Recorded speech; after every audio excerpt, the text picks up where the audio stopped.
Hello नमस्कार दोस्तों, welcome back my YouTube channel law with Ronit. दोस्तों आप सभी का हमारे इस यूट्यूब चैनल पे स्वागत है।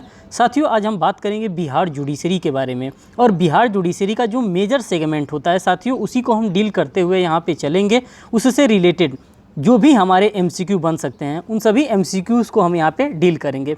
साथियों आज हम बात करेंगे कॉन्ट्रैक्ट एक्ट के बारे में। जी हाँ साथियों, आज हम बात करेंगे भारतीय संविदा अधिनियम 1872 के बारे में, और इसके जितने भी इम्पॉर्टेंट क्वेश्चन हो सकते हैं उन सभी इम्पॉर्टेंट क्वेश्चन को हम यहाँ पे एनालिसिस करने की कोशिश करेंगे विथ डिटेल एक्सप्लेनेशन के साथ। साथियों जो भी हमारे एग्जामिनेशन में क्वेश्चन पूछे गए हैं उन्हीं सभी क्वेश्चन को मैंने इस सेशन में रखा है, और उन्हीं सभी चीज़ों को मैं यहाँ पे आपको एक एक करके डिटेल में एनालिसिस करते हुए चलूँगा। साथियों अगर आपको लगता है कि इसका पीडीएफ आपके पास होना चाहिए तो साथियों आप टेलीग्राम ग्रुप पर जा करके law with Ronit channel join कर लेंगे। वहाँ पे आपको एज यूजुअल पीडीएफ भी इसका मिल जाएगा। बाकी और भी जो सेशन मैंने कंडक्ट करवाए हैं उन सभी सेशंस के भी आपके पास पीडीएफ अवेलेबल हो जाएंगी अगर आपने ये टेलीग्राम ग्रुप ज्वाइन कर लिया।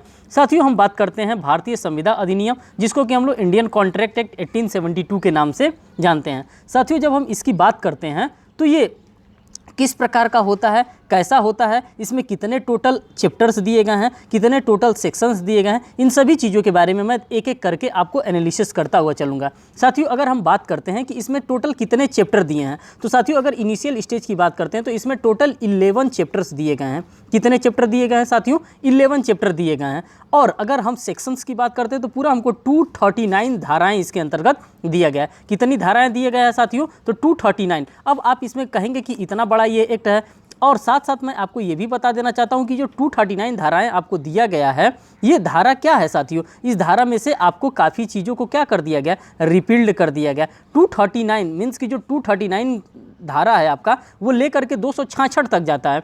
239 से लेकर के 266 तक जाता है, मीन्स कि 266 तक जाता है। अब इसमें ये मैं आपको बताना चाहता हूँ कि ये जो भी चीज़ है इसको बाइफरकेट किया गया है। जैसे मुख्य धारा जिसको जनरल हम लोग प्रिंसिपल के नाम से जानते हैं, जिसको जनरल प्रिंसिपल कहते हैं, वो सेक्शन नंबर 1 से लेकर के सेक्शन नंबर 75 तक के अंतर्गत हमको देखने के लिए मिलता है, और इसके अंतर्गत आता है चैप्टर नंबर 1 से लेकर के चैप्टर नंबर 6 के सभी चीज़ें यहाँ पे आती हैं। साथ ही साथ बात करते हैं सेक्शन नंबर 76 से लेकर के 123 तक, इसमें सेल्स ऑफ गुड एक्ट आता है जो कि हमारा 1930 का एक्ट बन चुका है। फिर हमारे पास चैप्टर नंबर 11 आता है जिसमें पार्टनरशिप एक्ट आ जाता है जो कि हमारा 1932 का ये एक्ट बन चुका है। फिर हमारे पास चैप्टर 8 आता है जिसमें हम लोग इंडेमिनिटी एंड गारंटी को हम डील करते हैं, और वो हमारा सेक्शन नंबर 124 से लेकर के 147 तक हमारा चला गया है।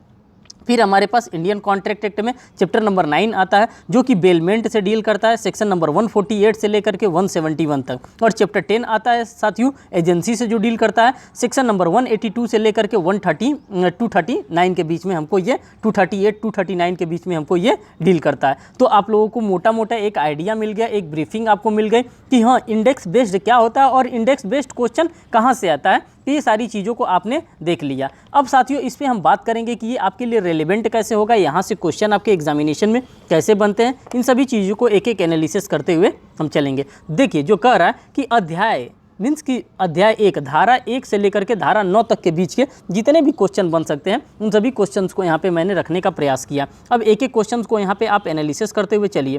कह रहा है फर्स्ट क्वेश्चन में कि भारतीय संविदा अधिनियम 1872 का विस्तार कहाँ पर है साथियों? तो जम्मू कश्मीर राज्य के सिवाय संपूर्ण भारत पर है। ये क्वेश्चन पुराना है, लेकिन आपको ये बात जाननी पड़ेगी कि जब से जे.एंड.के रीऑर्गेनाइजेशन एक्ट आ गया, कौन सा साथियों? तो जे.एंड.के रीऑर्गेनाइजेशन एक्ट जैसे ही पारित हो गया, कब? 31 अक्टूबर 2019 में ये जब से पास हुआ तब से पूरा होल ऑफ इंडिया पे हमारा कोई भी कानून होता है वहाँ पे लागू होता है। तो ये क्वेश्चन पुराना था, ये एमपी एडीपीओ 2015 का क्वेश्चन था, इसीलिए इस टाइप का क्वेश्चन पूछा गया है। अब जो आपके पास अपडेटेड डेटा है वो ये रहेगा कि अब ये होल ऑफ इंडिया पे क्या होगा, ये एक्ट अप्लाई होगा। सेकंड क्वेश्चन की हम बात करते हैं दोस्तों। सेकंड क्वेश्चन में कह रहा है कि भारतीय संविदा अधिनियम किया गया था, कब किया गया था? तो जो भारतीय संविदा अधिनियम अधिनियमित किया गया था किस सन में किया गया था? तो साथियों 1872 में किया गया था। अब 1872 क्या था, 1872 किस तारीख को किया गया था? तो साथियों इसको भी आप जान लीजिए, ये 1 सितंबर 1872 को क्या किया गया था? इसको अधिनियमित किया गया था। इन्फोर्सिएबल किया गया था। कब? 1 सितंबर 1872 को। नेक्स्ट क्वेश्चन की हम बात करते हैं साथियों कि भारतीय संविदा अधिनियम 1872 लागू कब हुआ था? तो कब लागू हुआ था? तो 1 सितंबर 1872 को ये लागू हुआ था। यहाँ पे जिस भी नेचर में जैसे भी क्वेश्चन पूछा जा रहा है उन सभी क्वेश्चंस को मैं यहाँ पे आपको शो कराना चाहता हूँ, मैं दिखाना चाहता हूँ कि क्या नेचर है क्वेश्चन के पूछने का। वो सारी चीज़ों को आप यहाँ पे एक एक करके डिटेल में एनालिसिस करते हुए चलिए आगे देखिए साथियों क्वेश्चन क्या कर रहा है। अब नेक्स्ट क्वेश्चन को साथियों यहाँ पे आप ऑब्जर्व करिए। नेक्स्ट क्वेश्चन आपका कर रहा है क्वेश्चन नंबर 4 वाला में कि कह रहा है कि भारतीय संविदा अधिनियम में है। अब भारतीय संविदा अधिनियम के अंतर्गत क्या है? तो साथियों इसका करेक्ट आंसर जो मार्क किया जाएगा वो डी वाला किया जाएगा। और इसमें कह रहा है संविदा विधि के सामान्य सिद्धांत और अन्य विशिष्ट संविधाएं इसके अंतर्गत शामिल हैं। किसके अंतर्गत? तो भारतीय संविदा अधिनियम के अंतर्गत। जब हम साथियों इसके एक्सप्लेनेशन को डील करते हैं तो हमको और भी काफ़ी चीज़ें देखने के लिए मिलती हैं। भारतीय संविदा अधिनियम 1872 को 2 भागों में बांटा जा सकता है। आप लोग यहाँ पर देख सकते हैं कि किस किस प्रकार से 2 भागों में बांटा जा सकता है। संविदा विधि के सामान्य सिद्धांत, जिसको कि हम लोग संविदा विधि का जनरल प्रिंसिपल्स के नाम से जानते हैं, तथा विशिष्ट संविधाएं, जो विशिष्ट संविधाएं होती हैं उन विशिष्ट संविधाओं की भी बात कर रहा है। अब जनरल प्रिंसिपल में क्या आ जाता है साथियों? तो जब जनरल प्रिंसिपल की हम बात करते हैं तो सेक्शन नंबर 1 से लेकर के सेक्शन नंबर 75 तक ये आपका क्या हो जाता है? ये जनरल प्रिंसिपल्स हो जाता है और यहाँ से लगातार आपके एग्जामिनेशन में क्वेश्चन पूछता है। और जब विशिष्ट संविधाओं की हम बात करते हैं जैसे पार्टनरशिप हो गया, इंडेमिनिटी गारंटी हो गया, बेलमेंट हो गया, एजेंसी हो गया, ये सभी क्या हैं? ये सभी विशिष्ट संविधा के अंदर मीन्स की स्पेसिफिक कॉन्ट्रैक्ट के अंतर्गत ये सारी चीज़ें आती हैं, जिसे संविधा के अंतर्गत आती हैं। जैसे क्षतिपूर्ति की संविदा, प्रत्याभूति की संविदा, उपनिधि, गिरवी, अभिकरण की संविदा आदि, ये सभी को क्या माना जाएगा? इन सभी को विशिष्ट संविदा स्पेसिफिक कॉन्ट्रैक्ट के रूप में हम लोग एनालिसिस करते हैं। नेक्स्ट क्वेश्चन की बात करते हैं क्वेश्चन नंबर 5 में संविधि विधि का प्रभाव है। अब साथियों संविधि विधि का प्रभाव क्या है? तो भूतलक्षी नहीं है। जो इसका प्रभाव होता है ये भूतलक्षी प्रभाव नहीं रखता है। कौन? जो इंडियन कॉन्ट्रैक्ट एक्ट है ये भूतलक्षी प्रभाव नहीं रखता है। इसके एक्सप्लेनेशन को डील करिए। संविदा विधि का प्रभाव भूतलक्षी नहीं है क्योंकि यह मौलिक विधि है और मौलिक विधि भूतलक्षी प्रभाव से नहीं लागू की जा सकती है। ये चीज़ आपको ऑब्जर्व कर लेना चाहिए, ये आपके लिए रिलेवेंट है। नेक्स्ट क्वेश्चन की बात करते हैं। प्रस्तावना की परिभाषा संविदा अधिनियम की किस धारा में दी गई है? अब देखिए यहाँ से क्वेश्चन आपको फंसाने की काम कर रहा है कि ये जो प्रस्तावना की परिभाषा दी है ये संविदा अधिनियम की किस धारा के अंतर्गत दिया गया है? तो साथियों धारा 2 क के अंतर्गत ये परिभाषा आपको दिया गया है। अगर सारी परिभाषाओं की हम बात करें तो साथियों आपको देखने के लिए मिलता है धारा 2 के अंतर्गत सभी परिभाषाओं को देखने के लिए मिलता है, क्योंकि वो एक ऐसा टॉपिक होता है जहाँ पे सभी चीज़ों को डेफिनेशन क्लॉजेस को हमको क्या देखने के लिए मिलता है। तो यही चीज़ें आपको यहाँ पे बता रहा है। धारा 2 क में प्रपोजल हमको दिखता है। एक्सप्लेनेशन डील करिए। भारतीय संविदा अधिनियम की धारा 2 क के अनुसार जबकि एक व्यक्ति किसी बात को करने या करने से प्रवृत्त रहते हुए अपनी रजामंदी किसी अन्य व्यक्ति को इस दृष्टि से संज्ञापित करता है कि ऐसे कार्य या प्रवृत्ति के प्रति उस अन्य व्यक्ति को अनुमति अभी प्राप्त कर ले तो प्रस्थापना करता है, यह कहा जाता है। तो ये मान लिया जाएगा कि वहाँ पे क्या हो जाएगा? एक प्रपोजल हो जाएगा। अगर वो क्या करता है? अगर अपना जो विलनेस है, जो उसका विलिंगनेस है, वो अगर उसको शो करता है तो। नेक्स्ट क्वेश्चन की हम बात करते हैं साथियों क्वेश्चन नंबर 7 की। तो क्वेश्चन नंबर 7 में कह रहा है यहाँ पे कि भारतीय संविदा अधिनियम के अंतर्गत ऑफर तथा प्रपोजल, ऑफर एंड एक्सेप्टेंस को किस धारा में परिभाषित किया गया? तो साथियों ये भी 2A के अंतर्गत परिभाषित किया गया। किसकी हम बात करते हैं? ऑफर और एक्सेप्टेंस की अगर हम बात करते हैं तो ये भी धारा नंबर 2 के अंतर्गत ही परिभाषित किया गया, धारा 2A के अंतर्गत ही परिभाषित किया गया। क्वेश्चन नंबर 8 की बात करते हैं साथियों। एक प्रस्ताव है। प्रस्ताव क्या हो सकता है? तो साथियों प्रस्ताव का ऑप्शन यहाँ पे करेक्ट आपका डी होगा। संबोधित व्यक्ति की सहमति प्राप्त करने के लिए कोई कार्य करने अथवा करने के लिए रजामंदी, उसको हम लोग क्या कहते हैं? उसको एक प्रस्ताव के नाम से जानते हैं, उसको एक प्रपोजल के नाम से जानते हैं।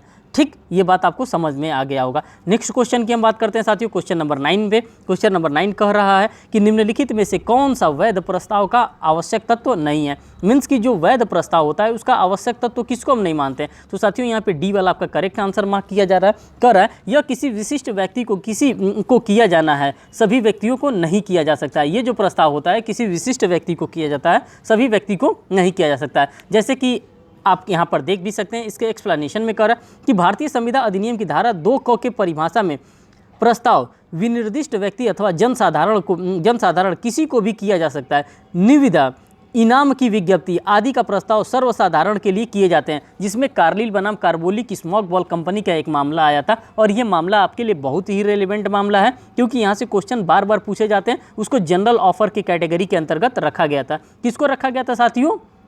तो जो Carlill versus carbolic smoke ball company है, इसी Carlill versus carbolic smoke ball company को जनरल ऑफर के अंतर्गत रखा गया था और ये जनरल ऑफर का स्पेसिफिक क्वेश्चन है, इससे बार बार आपके एग्जामिनेशन में क्वेश्चन बनता है। नेक्स्ट क्वेश्चन कह रहा है कौन ने ख को उसकी सहमति प्राप्त करने के उद्देश्य से एक लूना मोपेड 5,000 रुपये में विक्रय करने के लिए पत्र लिखा और कहा कि वह उस लूना को विक्रय करने का इच्छुक है। उस कार्य के लिए यह कहा जा सकता है कि कौन ने क्या किया, कौन ने एक प्रपोजल दिया, कौन के द्वारा क्या किया गया, एक प्रस्ताव यहाँ पर सेंड किया गया। जब वो प्रस्ताव को ले लेगा तब वो समझ में आएगा। आगे देखिए एक्सप्लेनेशन क्या करा। जब एक पक्षकार दूसरे पक्षकार को किसी कार्य को करने अथवा करने से प्रवृत्त रहने की अपनी इच्छा उस आशय से संसूचित करता है कि दूसरा पक्षकार उसके प्रति अपनी सहमति दे तो वो प्रस्ताव करता है। उक्त कार्य के लिए यह कहा जाता है कि कौन ने प्रस्ताव है, कौन ने क्या किया, प्रस्ताव किया, धारा 2 क के अंतर्गत बताया गया। नेक्स्ट क्वेश्चन को हम यहाँ पे ऑब्जर्व करते हैं साथियों, क्या कह रहा है। फिर साथियों यहाँ पे हम नेक्स्ट क्वेश्चन को ऑब्जर्व करते हैं। नेक्स्ट क्वेश्चन जो आपका कह रहा है क्वेश्चन नंबर 11, देखिए क्या कह रहा है कि भारतीय संविदा अधिनियम की निम्नलिखित धाराओं में से कौन सी धारा स्वीकृति से संबंधित है। अब स्वीकृति से कौन धारा संबंधित है, तो साथियों यहाँ पे हमारा देख सकते हैं कि ऑप्शन वाला बी करेक्ट है। धारा 2 ख के अंतर्गत हमको क्या देखने के लिए मिलता है, हमको स्वीकृति एक्सेप्टेंस देखने के लिए मिलता है। ठीक, तो ये यहाँ पे आप लोगों ने देख लिया। अब देखिए धारा 2 क के अंतर्गत प्रस्तावना से संबंधित है, धारा 2 ख जो है कि प्रतिग्रहण से संबंधित है, धारा 2 घ जो है प्रतिफल की परिभाषा से संबंधित है और धारा 11 है संविदा करने के लिए कौन सक्षम है, इसी से संबंधित है। ये सभी क्वेश्चन आपके लिए रेलिवेंट होंगे और ये क्वेश्चन बार बार आपके एग्जामिनेशन में पूछे जाते हैं। नेक्स्ट क्वेश्चन की हम बात करते हैं क्वेश्चन नंबर 12 की।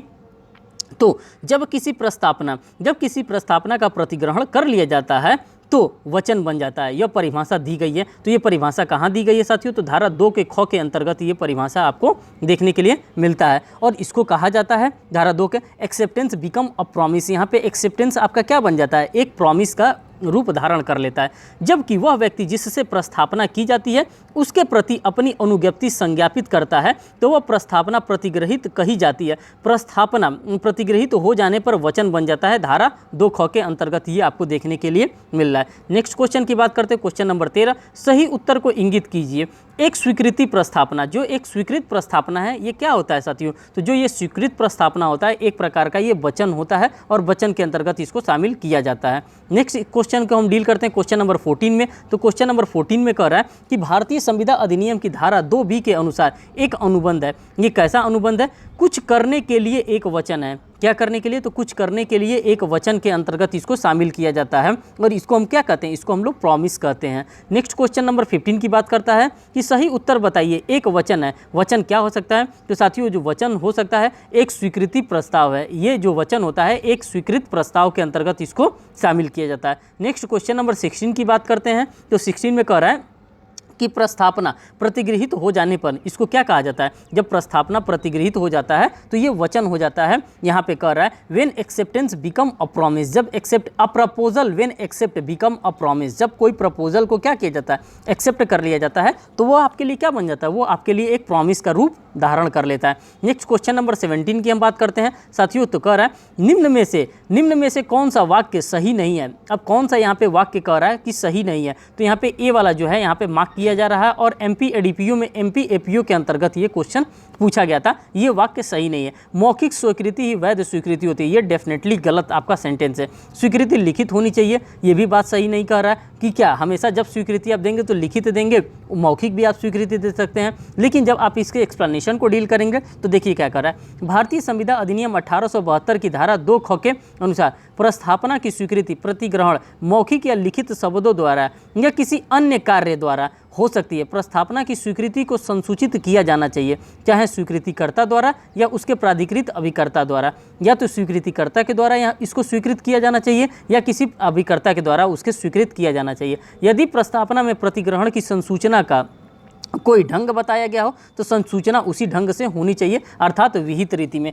अगर वो कहा है कि आप हमको ओरल बताइए तो आप उसको ओरल बताएंगे, अगर वो कहा है कि रिटन आप बताइए तो आप रिटन बताएंगे। जो वहाँ पे कंडीशंस, जो वहाँ पे फैक्ट एंड सर्कमस्टांसेस लिखे रहेंगे उसी कंडीशन उसी फैक्ट एंड सर्कमस्टांसेस को डील हम करेंगे। आगे नेक्स्ट क्वेश्चन की बात करते हैं। स्वीकृति के लिए केवल मानसिक संकल्प स्वीकृति हेतु प्राप्त नहीं होगा। बोलना, लिखना या कोई अन्य रूप बाहरी प्रकटन के लिए कुछ होना चाहिए। उच्चतम न्यायालय द्वारा यह धारित किया गया था। किस केस में धारित किया गया था साथियों? तो भगवान दास बनाम गिरधारी लाल एंड कंपनी के वाद के अंतर्गत ये मामला निर्धारित किया गया था और यूपी सीजे 2013 का ये क्वेश्चन भी रहा है। नेक्स्ट एक्सप्लेनेशन देखिए, स्वीकृति की परिभाषा अधिनियम की धारा 2B में दी गई है। स्वीकृति के लिए संसूचना करना आवश्यक है। क्या है साथियों? तो स्वीकृति के लिए संसूचना करना आवश्यक है। उच्चतम न्यायालय ने अपने एक महत्वपूर्ण निर्णय भगवान दास बनाम गिरधारी लाल एंड कंपनी में स्वीकृति की प्रकृति को स्पष्ट करते हुए कहा है कि केवल मानसिक संकल्प स्वीकृति का आधार नहीं होता। सिर्फ मानसिक जो संकल्प होता है इसको हम लोग स्वीकृति का ग्राउंड नहीं मान सकते हैं। प्रस्तावना की स्वीकृति हेतु कुछ बोलना, लिखना या कोई अन्य प्रकटन करना विधि के अनुसार अपेक्षित हो जाने के लिए बात कर रहा है। मीन्स कि आप बोल करके कर सकते हैं, लिख करके कर सकते हैं। आपको वहाँ पे एक विहित रीति होती है, उसी विहित रीति के अकॉर्डिंग आपको वहाँ पे वर्क करना पड़ता है। नेक्स्ट क्वेश्चन की हम बात करते हैं कि भारतीय संविदा अधिनियम की निम्न धाराओं में से कौन सी धाराएं स्वीकृति से संबंधित है? तो साथियों कौन सी धारा संबंधित है? तो धारा 2 का क्लॉज बी, धारा 4, धारा 5 एवं धारा 7 ये किस चीज़ से संबंधित है? तो साथियों ये स्वीकृति से संबंधित ये धारा यहाँ पे देखने के लिए मिल रहा है। एक्सप्लेनेशन देखिए कि भारतीय संविदा अधिनियम 1872 की धारा 2 का ख, धारा 4, धारा 5, धारा 7 स्वीकृति प्रतिग्रहण से इस धारा को संबंधित माना जाता है। नेक्स्ट क्वेश्चन को डील करते हैं। भारतीय संविदा अधिनियम 1872 का निर्वचन खंड निम्न में से उपबंधित है। किसके अंतर्गत उपबंधित है साथियों? तो धारा 2 के अंतर्गत इसको उपबंधित किया गया।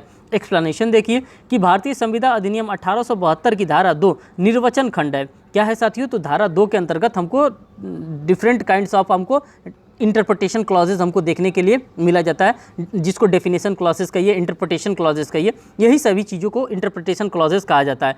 जबकि धारा 1 में संक्षिप्त नाम और विस्तार तथा धारा 3 में प्रस्थापना की संसूचना, प्रतिग्रहण और प्रतिसंहरण के बारे में हमको प्रावधान किया गया है। तो आप लोगों ने यहाँ पे ऑब्जर्व कर लिया कि धारा 1 के अंतर्गत क्या दिया है? धारा 1 के अंतर्गत short title, extent and commencement दिया है। धारा 2 के अंतर्गत इंटरप्रिटेशन क्लॉजेज दिया है। साथियों आपको यहाँ पे एग्जामिनेशन में फंसाने का काम करेगा कि धारा 2 के अंतर्गत इंटरप्रिटेशन क्लॉजेज दिया है कि डेफिनेशन क्लॉजेज दिया है। तो साथियों मैं आपको बता देना चाहता हूँ यहाँ पे धारा 2 के अंतर्गत इंटरप्रिटेशन क्लॉजेज दिया गया है। और साथियों अगर आपको देखना पड़ेगा कि इंटरप्रिटेशन क्लॉजेज कहाँ दिया है, तो आप इंडियन एविडेंस एक्ट में भी देखेंगे तो वहाँ पे धारा 2 में नहीं तो बल्कि धारा 3 के अंतर्गत वहाँ पे इंटरप्रिटेशन क्लॉजेस को दिया गया है और वहाँ पे 10 इंटरप्रिटेशन क्लॉजेस को इंडियन एविडेंस एक्ट में बताया गया है। डेफिनेशन क्लॉजेस आपको देखने के लिए कहाँ मिलेगा? तो साथियों जब आप CRPC खोल कर पढ़ेंगे तो सेक्शन नंबर 2 जब आप खोलेंगे तो सेक्शन नंबर 2 के अंतर्गत वहाँ पर डेफिनेशन क्लॉजेज आपको देखने के लिए मिलेगा। तो मैंने तीनों फैक्ट एंड सर्कमस्टांसेस बता दिए हैं कि आपको डेफिनेशन क्लॉजेस कहाँ मिलेगा, इंटरप्रिटेशन क्लॉजेस कहाँ मिलेगा,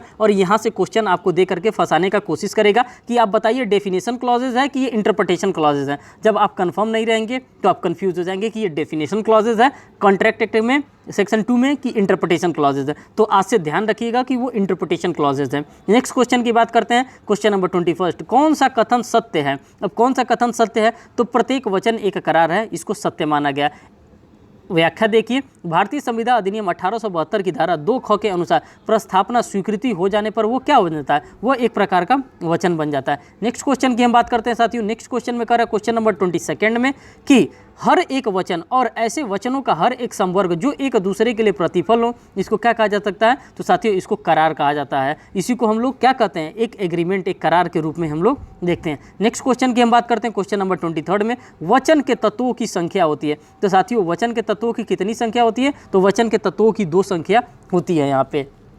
अब देख लीजिए इनके एक्सप्लेनेशन को कि भारतीय संविदा अधिनियम 1872 की धारा 2 ख के अनुसार प्रस्थापना प्रतिग्रहित हो जाने पर उक्त परिभाषा को स्पष्ट करने में वचन के 2 तत्व प्रस्थापना तथा प्रतिग्रहण होते हैं। प्रस्थापना एक्सेप्टेंस और प्रॉमिस यहाँ पे 2 शब्दों को यहाँ पे उल्लेखित किया गया है। नेक्स्ट क्वेश्चन की बात करते हैं। क्वेश्चन नंबर 24 में ए बी को एक प्रस्थापना करता है, बी द्वारा प्रस्तावना स्वीकार कर लेने पर, अगर वो स्वीकार कर लेता है तो क्या होगा? इसका जो करेक्ट आंसर होगा साथियों वो बी वाला होगा। ए का प्रस्तावना वचन हो जाता है। जो एक का प्रस्तावना होता है वो वचन हो जाता है और ये यूपी PCS के एग्जामिनेशन में पूछा गया था। यहाँ पे एक्सप्लेनेशन को डील करिए। भारतीय संविदा अधिनियम 1872 की धारा 2 ख के अनुसार प्रस्थापना प्रतिगृहित हो जाने पर वचन हो जाता है। जैसे ही प्रस्थापना प्रतिगृहित हो जाता है वो एक वचन बन जाता है। अतः बी द्वारा स्वीकृत कर लेने पर ए का प्रस्ताव वचन हो जाता है। जैसे ही स्वीकृत कर लिया जाएगा तो ए का प्रस्ताव क्या हो जाता है? यहाँ पे वचन हो जाता है। नेक्स्ट क्वेश्चन की बात करते हैं। क्वेश्चन नंबर 25 में भारतीय संविदा के अनुसार अनुसार वचन है। वचन क्या होता है? एक प्रस्ताव है जो स्वीकृति है, एक प्रस्ताव भी है जो कि क्या है, साथ साथ स्वीकृति भी है। नेक्स्ट क्वेश्चन की बात करते हैं। क्वेश्चन नंबर 26 में कह रहा है जब कोई व्यक्ति अपनी अंतिम सहमति के अभिव्यक्त किए बिना कुछ निबंध प्रस्तावित करता है जिस पर वह वार्ता के लिए सहमत होता है तो वह क्या हो जाता है? तो प्रस्थापना के लिए आमंत्रण देता है। उसको क्या कहा जाता है? वो प्रस्थापना के लिए आमंत्रण देता है। अब देख लीजिए कि किस किस एग्जामिनेशन में ये क्वेश्चन को रेज किया गया। यहाँ पे एक्सप्लेनेशन देखिए, भारतीय संविदा अधिनियम की धारा 2 क के प्रस्थापना की परिभाषा दी गई है। हार्वे बनाम फेसी के बाद में प्रस्थापना के लिए निमंत्रण की बात की जाती है कि सिद्धांत को प्रीवी काउंसिल ने स्पष्ट किया। जब कोई व्यक्ति अपनी अंतिम सहमति को अभिव्यक्त किए बिना कुछ निबंध प्रस्तावित करता है जिस पर वह वार्ता के लिए सहमत है तो वह प्रस्थापना के लिए आमंत्रण देता है। क्या देता है? वो प्रस्थापना के लिए आमंत्रण देता है। यहाँ पे हमारे पास एक क्वेश्चन आ रहा है, विच इज़ करेक्ट? इसमें से कौन करेक्ट है? तो साथियों यहाँ पे ऑल ऑफ द एबव सभी करेक्ट है। पहले प्रपोजल एक्सेप्टेंस, अगर प्रपोजल आता है एक्सेप्टेंस हम कर लेते हैं तो वो हमारा क्या बन जाता है? प्रॉमिस बन जाता है। अगर हमारे पास प्रॉमिस है प्लस उसका कंसिडरेशन कर लेते हो तो एग्रीमेंट हमारा बन जाता है। अगर हमारे पास एग्रीमेंट है प्लस उसको इन्फोर्सिएबिलिटी दे देते हैं बाय द लॉ के अकॉर्डिंग तो हमारा क्या बन जाता है? कॉन्ट्रैक्ट बन जाता है और ये आपका एक फार्मूला तैयार हो जाता है। नेक्स्ट क्वेश्चन की हम बात करते हैं साथियों। इसके एक्सप्लेनेशन को चाहेंगे भी तो आप यहाँ पे ऑब्जर्व कर सकते हैं। एक्सप्लेनेशन में कह रहा है कि भारतीय संविदा अधिनियम 1872 की धारा 2 ख में निर्वचन खंड के अनुसार प्रस्थापना प्रतिगृहित हो जाने पर वचन हो जाता है। विकल्प ए, इस प्रकार धारा 2 अंग के अनुसार हर एक वचन जो ऐसे वचनों का हर एक संवर्ग जो एक दूसरे के लिए प्रतिफल हो करार कराता है। विकल्प बी, और धारा 2 जो के अनुसार विधित परिवर्तन करार ही संविदा होता है। विकल्प सी, अतः विकल्प डी यहाँ पे सही आंसर मार्क किया जाएगा। नेक्स्ट क्वेश्चन की बात करते हैं साथियों। क्वेश्चन नंबर 28 में कि निम्नलिखित में से किसे संविदा नहीं है? किसको संविदा यहाँ पे नहीं माना जाता है? यहाँ पे जो फॉलोइंग्स दिया गया है इसके अंतर्गत किसको संविदा नहीं माना जाता है? तो इसका करेक्ट आंसर साथियों यहाँ पे ए मार्क किया जाएगा। को अपने तोते को एक प्रस्ताव बोलने को सिखा देता है, उसे ख के पास भेज देता है। तोता ख के सामने प्रस्ताव बोलता है तो ख तोता अपनी अभिस्वीकृति पर को बता देता है। यहाँ पे अब उसकी अभिस्वीकृति को बता देता है। इसके एक्सप्लेनेशन को डील करिए। क्योंकि तोता संप्रेषण का माध्यम नहीं है। अगर यहाँ पे कबूतर होता साथियों तो कबूतर एक संप्रेषण का माध्यम हो जाता है, क्योंकि कबूतर के द्वारा पहले के ज़माने में खतों को भिजवाया जाता था। अतः उस स्थिति में जहाँ क ने अपने तोते को एक प्रस्ताव बोलना सिखा देता है और उसे ख के पास भेज देता है, तोता ख के सामने प्रस्ताव बोल देता है और ख तोते को अपनी अभिस्वीकृति बता देता है। संविदा नहीं है। यहाँ पे साफ साफ बता दिया कि इस प्रकार का अगर किया जाता है तो ये संविदा नहीं है। साथ ही संविदा की पूर्णता के लिए धारा 2 क एवं ख तथा धारा 4 प्रस्थापना प्रतिग्रहण के लिए व्यक्त की अपेक्षाएं करते हैं। क ने किसी पक्षी इत्यादि की बात कर रहा है। नेक्स्ट क्वेश्चन की हम बात करते हैं साथियों। क्वेश्चन नंबर 29 में कर रहा है वस्तु को मूल्य सूची के साथ दुकान में प्रदर्शित करना। ये क्या होता है? ये प्रस्थापना के लिए आमंत्रण होता है। एक्सप्लेनेशन देखिए, किसी दुकानदार द्वारा वस्तु की मूल्य सूची प्रदर्शित करना संविदा अधिनियम के अंतर्गत प्रस्थापना नहीं बल्कि प्रस्थापना के लिए आमंत्रण हो जाता है। इन्विटेशन टू ऑफर इसको मान लिया जाता है कि वो क्या कर रहा है? आपको ऑफर दे रहा है कि आप उसकी दुकान में आइए और आप उस प्रोडक्ट को क्या करिए?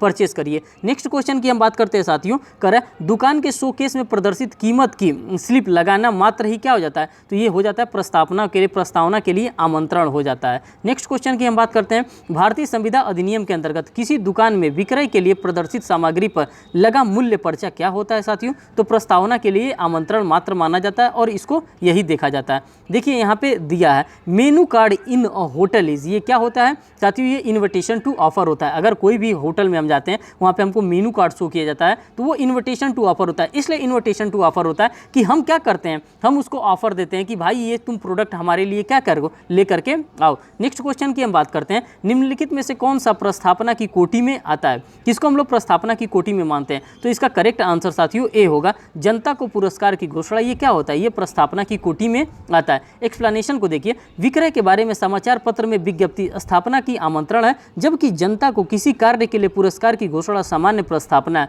और ये कहाँ हमको देखने के लिए मिलता है? जब हम लालमन शुक्ला बनाम गौरी दत्ता के मामले को डील करते हैं तो उसके अंतर्गत ये चीज़ हमको देखने के लिए मिलती है। नेक्स्ट क्वेश्चन की हम बात करते हैं, कौन सा प्रस्ताव मान्य है। अब यहाँ पे कौन से प्रस्ताव को मान्य प्रस्ताव के अंतर्गत माना गया। करेक्ट आंसर यहाँ पे डी होगा। एक ग्राहक एक दुकानदार से पुस्तक चुनकर दुकानदार के पास जाता है और कहता है मैं उस पुस्तक को खरीदना चाहता हूँ और दुकानदार हाँ कह देता है, तो इसको कौन सा प्रस्ताव मान्य माना जाएगा। तो इसी को प्रस्ताव मान्य माना जाएगा। इसके एक्सप्लेनेशन को डील करिए। एक्सप्लेनेशन के अंतर्गत कह रहा है एक ग्राहक एक दुकानदार से पुस्तक चुनकर दुकान के पास जाता है और कहता है मैं उस पुस्तकों को खरीदना चाहता हूं। एक मान्य प्रस्ताव, इसको क्या माना जाता है, एक मान्य प्रस्ताव है जो ऐसे दुकानदार हाँ कहता है, जैसे ही दुकानदार हाँ कहता है दुकानदार का हाँ कहना स्वीकृति हो जाता है और संविदा हो जाता है। अन्य तीनों परिस्थितियों प्रस्ताव के आमंत्रण हेतु संसूचना है। बाकी जो भी परिस्थितियां हैं यहाँ पे कंडीशंस बताए गए हैं वो क्या है, वह आमंत्रण के लिए यहाँ पे संसूचना मात्र है। नेक्स्ट क्वेश्चन की हम बात करते हैं, माल को दुकान में कीमत की पर्ची लगाकर प्रदर्शित किए जाने का अर्थ यह है कि प्रस्तावना किए जाने हैं। किसके लिए, तो ग्राहक के द्वारा इस प्रकार की प्रस्तावना की जाती है। नेक्स्ट क्वेश्चन की बात करते हैं, क्वेश्चन नंबर 36 की। क्वेश्चन नंबर 36 में कह रहा है एक स्वयंसेवी दुकान में एक ग्राहक को कुछ वस्तुओं को चुनता है और उसको कैशियर के काउंटर पर लाता है। निम्नलिखित परिस्थितियों में से किसमें संविदा पूर्ण होती है, किसके अंतर्गत संविदा को पूर्ण माना जाता है। तो साथियों इसका करेक्ट आंसर सी वाला होगा। जब कैशियर जो होता है मूल्य को स्वीकार कर लेता है तो इसको क्या माना जाता है, इसको माना जाता है कि संविदा यहाँ पे क्या हो गया, संविदा यहाँ पे पूर्ण हो गया। एक्सप्लेनेशन को डील करिए। ग्राहक द्वारा वस्तुओं को काउंटर पर लगा विक्रय संविदा हेतु प्रस्थापना। अतः जब कैशियर मूल्य स्वीकार करता है तो संविदा यहाँ पे क्या होती है, संविदा को यहाँ पे पूर्ण मान लिया जाता है। नेक्स्ट क्वेश्चन की बात करते हैं, क्वेश्चन नंबर 37। क्वेश्चन नंबर 37 में कह रहा है यह स्वीकृति की किसी पूछताछ के संबंध में दी गई संसूचना प्रस्थापना के लिए आमंत्रण होती है। प्रतिपादन किया गया था, किस मामले में प्रतिपादन किया गया था साथियों, तो हार्वे बनाम फेसी का एक मामला आया था और इसी हार्वे बनाम फेसी के बाद में अंतर्गत ये देखा गया था। एक्सप्लेनेशन को देखिए। कह रहा है किसी पूछताछ या वार्तालाप के दौरान दी गई संसूचना प्रस्थापना के लिए आमंत्रण होती है। यह सिद्धांत हार्वे बनाम फेसी के बाद में प्रतिपादित किया गया था। प्रस्थापना संविदा अधिनियम की धारा 2 क में परिभाषित है। ट्विडल बनाम एटकिंसन का वाद भी इसी मामले से क्या होता है, संबंधित होता है। नेक्स्ट क्वेश्चन की बात करते हैं, क्वेश्चन नंबर 38 में कह रहा है कि विधिक सिद्धांत जो हार्वे बनाम फेसी के वाद में प्रतिपादित हुआ था, प्रथम बार भारत के उच्चतम न्यायालय द्वारा निम्नलिखित वाद में अनुसारित किया गया था। तो अब किस वाद में किया गया था साथियों, अब इसके एक्सप्लेनेशन को यहाँ पे डील करते हैं। तो एक्सप्लेनेशन बता रहा है कि डी.आई. मैकफर्सन का एक मामला आया था, इसी डी.आई. मैकफर्सन के मामले में ये बात देखने के लिए मिला था। एक्सप्लेनेशन देखिए। डी.आई. मैकफर्सन बनाम एस.एन. अपन्ना का वाद प्रस्थापना के आमंत्रण से संबंधित है। किससे, तो प्रस्थापना के आमंत्रण से संबंधित है। इस वाद में हार्वे बनाम फेसी के वाद में प्रतिपादित विधिक सिद्धांत का अनुसरण किया गया है। हार्वे बनाम फेसी का वाद के सिद्धांत प्रतिपादित किया गया था कि किसी वार्तालाप या पूछताछ के दौरान ली गई संसूचना प्रस्थापना के लिए आमंत्रण के अंतर्गत मानी जाती है। नेक्स्ट क्वेश्चन की बात करते हैं, क्वेश्चन नंबर 39। निम्न में से कौन बिक्री की संविदा की मार्मिक शर्त नहीं है। किसको शर्त नहीं माना गया, जो नमूने का शर्त होता है इसको मार्मिक शर्त नहीं माना गया। नमूने की शर्त बिक्री की संविदा की अभिकर्ता शर्त है, न कि वह विवक्षित शर्त है।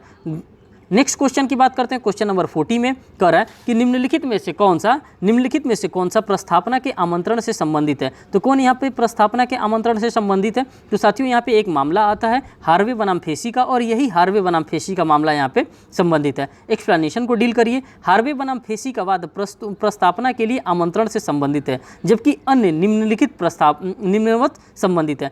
हाइड बनाम रेंज का अगर हम मामला देखते हैं तो ये प्रति प्रस्ताव से संबंधित होता है। कार्लिल बनाम कार्बोलिक स्मॉक बॉल कंपनी का मामला देखते हैं तो ये सामान्य जनरल ऑफर से संबंधित होता है। भगवान दास बनाम गिरधारी लाल का मामला देखते हैं तो ये प्रतिग्रहण से संबंधित मामला होता है। तो आपने सभी मामले को यहाँ पे ऑब्जर्व किया जो कि आपके एग्जामिनेशन के लिए रिलेवेंट है। क्वेश्चन नंबर 41 की बात करते हैं। हार्वे बनाम फेसी का प्रमुख वाद निम्नलिखित में से किससे संबंधित है, तो साथियों प्रस्थापना के लिए आमंत्रण से संबंधित है और ये आपके बिहार जुडिशरी के लिए इंपॉर्टेंट क्वेश्चन माना जाता है, हार्वे बनाम फेसी वाला। क्वेश्चन नंबर 42 की बात करते हैं। एक सामान्य प्रस्तावना ऐसा प्रस्तावना है जो सी वाला इसका करेक्ट आंसर मार्क किया जाएगा। सामान्य जनों को दिया जाता है एवं किसी के भी द्वारा स्वीकार किया जा सकता है। व्याख्या देखिए। एक सामान्य प्रस्ताव ऐसा प्रस्ताव है जो सामान्य जनों को दिया जाता है एवं किसी के भी द्वारा स्वीकार किया जा सकता है। संविदा केवल उसी व्यक्ति के साथ होता है जो प्रस्तावना की शर्तों को पूरा करता है। नेक्स्ट क्वेश्चन की बात करते हैं साथियों, क्वेश्चन नंबर 43 में सामान्य प्रस्ताव पर प्रतिसिद्ध वाद है। अब जो सामान्य प्रस्ताव है इस पर प्रतिसिद्ध वाद है कौन सा है, तो कार्लिल बनाम कार्बोलिक स्मॉक बॉल कंपनी का। और आप देख सकते हैं बिहार सीजे 2016 का ये इंपॉर्टेंट क्वेश्चन रहा है साथियों। अगर हम बात करते हैं कार्लिल बनाम कार्बोलिक स्मॉल बॉल कंपनी, तो ये आपके लिए बहुत ही इंपॉर्टेंट मामला हो जाता है, बहुत ही रिलेवेंट मामला होता है। और ये जनरल ऑफर से हमारा डील करता है। जनरल ऑफर ये होता है कि जैसे यहाँ पे कार्लिल बनाम कार्बोलिक स्मॉक बॉल कंपनी के फैक्ट को मैं थोड़ा सा आपको बता देता हूँ। इसमें एक कंपनी रहती है कार्बोलिक स्मॉक बॉल कंपनी, जो कि एक दवा बनाती है और दवा बनाने के साथ साथ ये एक एडवर्टाइजमेंट ही दवा के ऊपर लिख देती है कि जो भी मेरी दवा खरीदता है और मेरी दवा खाता है मेरे प्रिस्क्रिप्शन के अकॉर्डिंग, मेरे बताए हुए रूल के अकॉर्डिंग, तो उसको कभी भी इन्फ्लुएंजा नहीं होगा। तो ये जो कार्लिल नामक महिला रहती है ये दवा खरीदती है, ये जनरल ऑफर तो था ही, ये दवा खरीदती है और दवा खरीदने के बाद उसी के अकॉर्डिंग ये दवा का इस्तेमाल कराती है अपने आंटी के ऊपर, क्योंकि इसकी आंटी इन्फ्लुएंजा से उस समय बीमार रह रही थी। तो ये दवा खिलाती है लेकिन इसकी आंटी ठीक नहीं होती है। तो ये क्लेम करती है कि मुझे इसका जनरल ऑफर था कि जो भी इस दवा को खाएगा मेरे बताए हुए रास्ते पे, वो क्या करेगा, अगर उसको इन्फ्लुएंजा ठीक नहीं होगा तो मैं उसको 100 पाउंड एज अ रिवार्ड के रूप में दूंगा। तो इसने क्लेम किया कि मेरी आंटी दवा भी खाई आपका कार्बोलिक स्मॉल बॉल कंपनी, लेकिन वो ठीक नहीं हुई। तो कंपनी वाले ने पैसा देने से उनको मना कर दिया, उनको रिवार्ड देने से मना कर दिया। तो इन्होंने केस फाइल किया। तो कंपनी का ये मानना था कि आपने डायरेक्ट तो हमसे कोई भी प्रस्ताव किया नहीं था। तो कोर्ट ने कहा था कि आपसे डायरेक्ट नहीं प्रस्ताव किया था, लेकिन आपने लिख दिया था, ये जनरली लिख दिया था सबको कि हाँ जो भी हमारे दवा को खाएगा और हमारे कंडीशंस के अकॉर्डिंग खाएगा वो क्या होगा, वो हमसे संविदा कहीं ना कहीं कॉन्ट्रैक्ट कर लेगा। तो उसी से रिलेटेड ये मामला है आपका कौन सा, कार्लिल बनाम कार्बोलिक स्मॉक बॉल कंपनी का।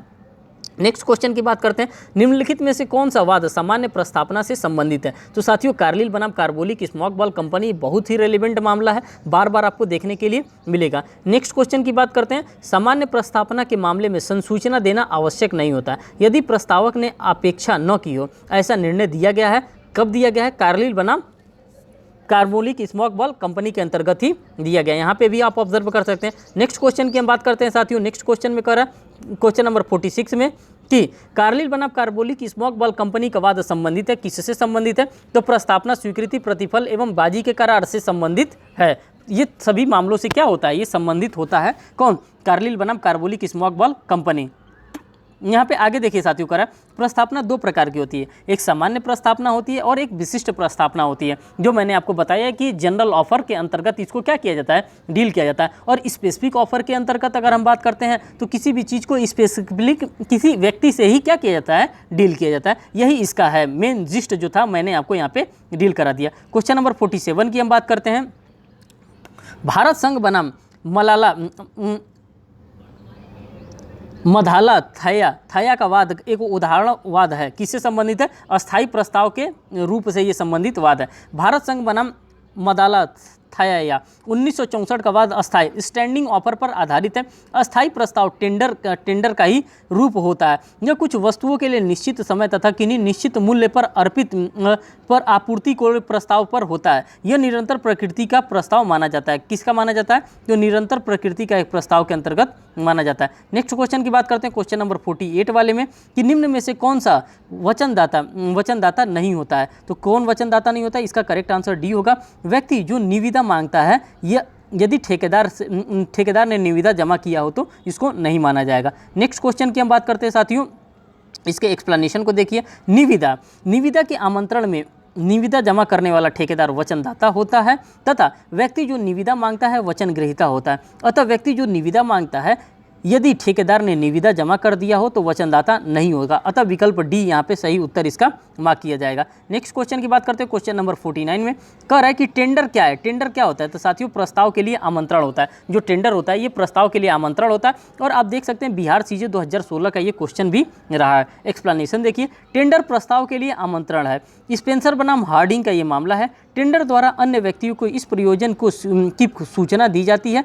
अन्य व्यक्ति यदि संसूचना टेंडर जारी करता है तो व्यवहार करता है तो वो प्रस्तावना करेगा। टेंडर जारी करता जब वो प्रस्तावना करने वाले व्यक्ति को प्रस्तावना स्वीकार कर लेता है तो स्वीकृति प्रस्तावना प्रॉमिस बन जाता है। धारा 2 भी भारतीय संविदा अधिनियम के अंतर्गत आपको देखने के लिए मिलता है। नेक्स्ट क्वेश्चन की बात करते हैं, क्वेश्चन नंबर 50 में निम्नलिखित में से कौन सा कथन असत्य है? किस कथन को असत्य माना जाता है? तो साथियों डी वाला यहाँ पे है, निविदा को आमंत्रित करने वाले व्यक्ति उसे स्वीकार करने के लिए बाध्य है।